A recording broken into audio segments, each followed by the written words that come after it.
Hello students, Shri वर्तमान विद्यालय महसाणा से प्रस्तुत करता है ज्योति सोलंकी। आज हम कक्षा 9 का थर्ड चैप्टर क्या निराश हुआ जाए उसका पार्ट 2 का अभ्यास हम करेंगे। पार्ट 1 में हमने देखा कि लेखक जो ट्रेन में मुसाफरी कर रहे थे तो उन्होंने टीसी को 10 रुपये की जगह 100 रुपये का नोट दिया और वो जल्दी जल्दी में ट्रेन में बैठ गए। तो थोड़ी देर बाद टीसी उनको ढूंढता हुआ सेकंड क्लास डिब्बे में आता है और उनको 90 रुपये वापस करता है। तो ये देखकर लेखक को लगा कि आज भी ईमानदार लोग हैं, ईमानदारी अभी भी खत्म नहीं हुई है। ये जो उनके जीवन की जो घटना घटी उसके ऊपर उन्होंने लिखा था। अब हम उनके जीवन की एक दूसरा प्रसंग जो बना उसके बारे में हम अभ्यास करेंगे।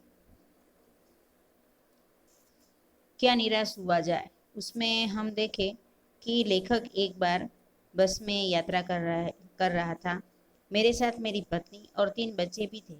बस में कुछ खराबी थी, रुक रुक कर चल रही थी। गंतव्य से कोई 8 किलोमीटर पहले ही एक निर्जन सुनसान स्थान में बस ने जवाब दे दिया। तो यहाँ पे आप देख सकते हो कि फोटो में लेखक, उनकी पत्नी और उनके 3 बच्चे जो बैठे हैं। तो ये बाहर यात्रा के लिए निकले थे। तो जो जिस जगह उनको पहुंचना था वहाँ का रास्ता करीबन 8 किलोमीटर ही दूर था। तो बस जो थी वो कुछ बस में खराबी के कारण बंद हो गई। तो बस जो थी वो सुनसान रास्ते पे आके रुक गई, यानी चलने की कंडीशन में नहीं रही। रात के कोई 10 बजे होंगे। बस में यात्री घबरा गए। कंडक्टर उतर गया और एक साइकिल लेकर चलता बना। लोगों को संदेह हो गया कि हमें धोखा दिया जा रहा है। बस में बैठे लोगों ने तरह तरह की बातें शुरू कर दी। यहाँ पे क्या हुआ कि रात के 10 बज गए। लोगों को जहाँ पहुँचना था वो करीबन 8 किलोमीटर ही दूर था। तो बस के जो यात्री थे सब घबरा गए और कंडक्टर जो था वो किसी को कुछ बताए बगैर बस के ऊपर जो साइकिल थी उसको नीचे उतार कर वो तो चलता बना। आप इस तस्वीर में देख सकते हो कि यात्री सारे नीचे उतर गए हैं और वो साइकिल लेके जा रहा है। यात्रियों को लगा कि ये ड्राइवर और कंडक्टर हमें धोखा दे रहे हैं और उसके बस के जो पैसेंजर थे वो तरह तरह की बातें उन्होंने अंदर अंदर शुरू कर दी। किसी ने कहा कि यहाँ डकैती होती है। 2-3 दिन पहले इसी तरह एक बस को लूट लिया गया था। अंदर कोई व्यक्ति था, उसने ये बताया कि अभी 2 दिन पहले ही यहाँ पे एक बस को लूट लिया गया था। जो डाकू लोग आए थे तो पूरे पैसेंजर के पास जो भी सामान था उसको लूट लिया गया था। परिवार सहित अकेला मैं ही था। यहाँ पे लेखक उनके परिवार के साथ अकेले थे। बच्चे पानी पानी चिल्ला रहे थे। पानी का कहीं ठिकाना न था। कि जो 3 छोटे बच्चे थे, अब बच्चे तो ज़्यादा देर भूखे प्यासे नहीं रह सकते, इसीलिए बच्चे चिल्लाने लग गए कि भूख लगी है, पानी पीना है। और वहाँ निर्जन स्थान था तो वहाँ पे कोई पानी और खाने की कोई व्यवस्था नहीं थी, इसीलिए लेखक भी घबराए हुए थे। परिवार के साथ वो अकेले थे। ऊपर से आदमियों का डर समा गया था।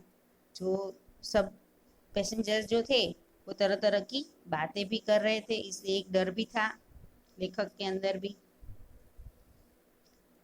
कुछ नौजवानों ने ड्राइवर को पकड़कर मार पीटने का हिसाब बना लिया।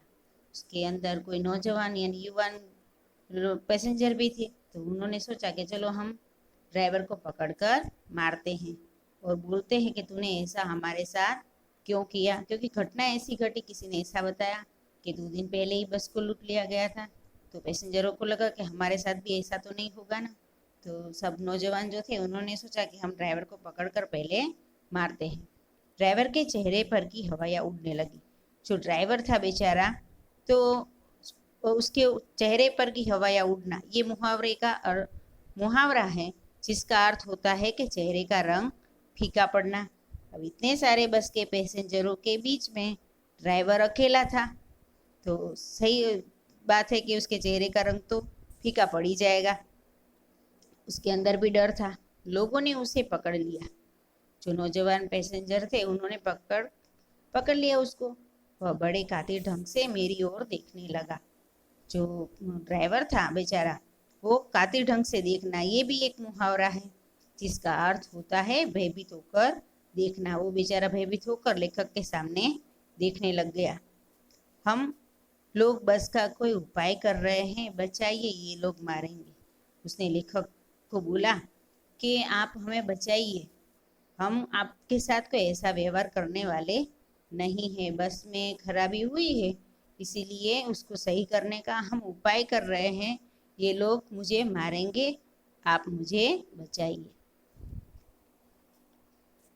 डर तो मेरे मन में भी था, डर तो लेखक के अंदर भी था। उनको भी नहीं पता था कि ये उनके साथ ऐसा करने वाले हैं। उसकी कातिर मुद्रा देखकर मैंने यात्रियों को समझाया कि मारना ठीक नहीं है। यहाँ पे जो वो भयभीत होकर जो देख रहा था, उससे उनको लगा कि इसको मारना उचित नहीं है, क्योंकि जो ड्राइवर था उसके अंदर भी भय था, वो भी डर रहा था। तो लेखक ने जो यात्री थे नौजवान, उनको समझाया कि इसको मारना ठीक नहीं है। परंतु यात्री इतने घबरा गए कि मेरी बात सुनने को तैयार नहीं हुए। अब यात्रियों के अंदर भी डर था, तो लेखक की बात भी उन्होंने नहीं मानी। कहने लगे, इनकी बातों में मत आइए, धोखा दे रहा है। कंडक्टर को पहले ही डाकुओं के यहाँ भेज दिया है। जो नौजवान पैसेंजर थे उन्होंने लेखक को समझाया कि आप इसकी बातों पे यकीन मत कीजिए, ये हमें धोखा दे रहा है। इसने तो पहले ही कंडक्टर को डाकू के वहाँ भेज दिया है कि मैं जैसे बस लेके आया हूँ, आप लूटने चलो। ये जो सारी बातें हैं वो कंडक्टर, पैसेंजर और लेखक के बीच में होती है। मैं भी बहुत भयभीत था, पर ड्राइवर को किसी तरह मार पीटने से बचाया। यहाँ पे लेखक के अंदर भी डर था, पर इतनी तो मदद उन्होंने जरूर की कि ड्राइवर को मार पीटने से लोगों से बचा लिया। 1.5-2 घंटे बीत गए। 1.5-2 घंटे बीतने के बाद मेरे बच्चे भोजन और पानी के लिए व्याकुल थे। मेरी पत्नी की हालत भी बुरी थी। यहाँ पे जो बच्चे थे तो वो भूखे प्यासे आकुल व्याकुल हो रहे थे, और पत्नी की हालत भी बुरी थी, क्योंकि वो बच्चे उनको परेशान कर रहे थे और उनकी भी मजबूरी थी। पानी और खाना कहाँ से लाए, क्योंकि बस जो थी वो निर्जन स्थान पे रुक गई थी। लोगों ने ड्राइवर को मारा तो नहीं, पर उसे बस से उतार कर एक जगह घेर कर रखा। वो जो नौजवान पैसेंजर थे उन्होंने ड्राइवर को नहीं मारा, पर उसको निर्जन स्थान पे जो बस रुकी हुई थी वहां पे उन लोगों ने क्या किया, ड्राइवर को अलग जगह लेकर घेर के रख लिया, क्योंकि ड्राइवर उनके हाथ से भाग के न चला जाए। कोई भी दुर्घटना होती है तो पहले ड्राइवर को समाप्त कर देना उन्हें उचित जान पड़ा। मान लो कि ऐसा कुछ होता है, डाकू की टोली अगर आती है तो पहले हम क्या करेंगे, ड्राइवर को मारेंगे। ऐसा प्लान बनाया उन्होंने। मेरे गिड़गिड़ाने का कोई विशेष असर नहीं पड़ा। लेखक ने बोला कि ऐसा मत कीजिए इसके साथ, पर इसका कोई असर उन नौजवानों पे पड़ा नहीं, क्योंकि सबके दिमाग में अलग अलग विचार चल रहे थे। कोई इस बात पे यकीन करके बैठ गए कि सही वास्तव में ऐसा होने वाला है, पर लेखक जो थे वो समझ गए कि नहीं, ये भी परेशान है, कोई ऐसा हमारे साथ होने वाला नहीं है। पर जो नौजवान थे उन्होंने लेखक की बात नहीं मानी और उसको एक जगह घेर कर रख लिया, ड्राइवर को। इस समय क्या देखता हूँ, एक खाली बस चली आ रही है। थोड़ी देर बाद क्या हुआ, लेखक ने देखा कोई खाली बस उनकी तरफ आती हुई, और उस पर हमारे बस कंडक्टर भी बैठा हुआ है। उसने आते ही कहा, अड्डे से नई बस लाया हूँ, इस बस पर बैठिए, बस चलाने लायक नहीं। उसने क्या किया, कंडक्टर को दूर से आता हुआ देखा और वो नई बस लेकर आया। उसने बताया कि हमारी बस खराब हो गई है, चलने लायक नहीं रही थी, इसीलिए मैं साइकिल लेके अड्डे पर गया था, वहां से मैं नई बस लेकर आया हूँ। फिर मेरे पास एक लोटे में पानी और थोड़ा दूध लेकर आया। ये प्रश्न के उत्तर में पूछा जाता है कि कंडक्टर लेखक के बच्चों के लिए क्या लाया। तो लेखक के बच्चों के लिए वो एक लोटे में पानी और थोड़ा दूध लेकर आता है। और वो बोला, पंडित जी, बच्चे का रोना मुझसे देखा नहीं गया। वहीं दूध मिला, थोड़ा लेता आया। उसने पंडित जी के पास आके बोला, लेखक के पास, कि मेरे से ये बच्चों का रोना देखा नहीं गया, तो रास्ते में दूध और पानी मिल गया, तो आपके बच्चे के लिए मैं लेके आया हूँ। यात्री में फिर जान आई।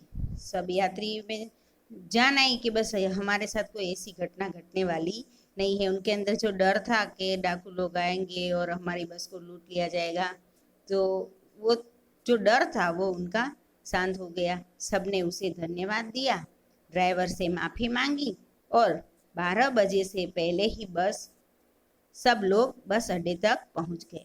यहाँ पे क्या हुआ, जो सबके अंदर जो डर था, उन्होंने जो ड्राइवर के साथ जो व्यवहार किया था, तो ड्राइवर से माफ़ी मांगी कि हमको माफ़ कर देना, हम मतलब आपको समझ नहीं पाए। और 12 बजे तक तो बस को अड्डे पर पहुंचा दी गई, जहां सब पैसेंजरों को जाना था वहां तक बस पहुंच गई।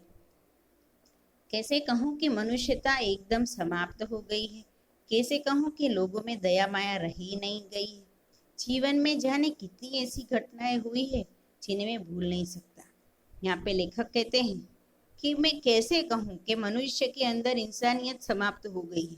ये तो कह ही नहीं सकते, क्योंकि यहाँ पे देख के हमें पता चलता है ये जो घटना घटी, तो जो लोग सोच रहे थे उससे पूरी विपरीत उन्होंने जो सोचा वैसा कुछ नहीं हुआ।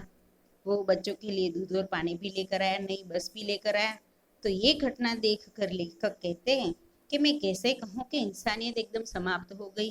कैसे कहूँ कि लोगों में दया माया नहीं रह गई। जीवन में जाने कितनी ऐसी घटनाएं हुई जिन्हें मैं भूल नहीं सकता। तो यहाँ पे लेखक भी हैं जो ये घटना को नहीं भूल पाए, तो उन्होंने उनके जीवन की ये घटना यहाँ पे जो लिखी हुई है, वो कहते हैं कि ठगा भी गया हूँ, धोखा भी खाया है, परंतु बहुत कम स्थलों पर विश्वासघात नाम की चीज मिलती है। इंसान है तो बोलते हैं कि मैंने कहा कहीं पे मैं ठगा गया, कहीं पे मुझे धोखा भी मिला, परंतु कब बहुत कम स्थलों पर किसी ने उनके साथ विश्वासघात किया हो, ऐसी चीज बहुत उनको कम मिली। केवल उन्हीं बातों का हिसाब रखो जिसमें धोखा खाया है, तो जीवन कष्टकर हो जाएगा। कोई भी प्रसंग हमारे साथ ऐसे बनते हैं तो उसी को हम अगर याद रख के बैठते हैं तो हमारा जीवन क्या हो जाएगा, दुखमय हो जाएगा।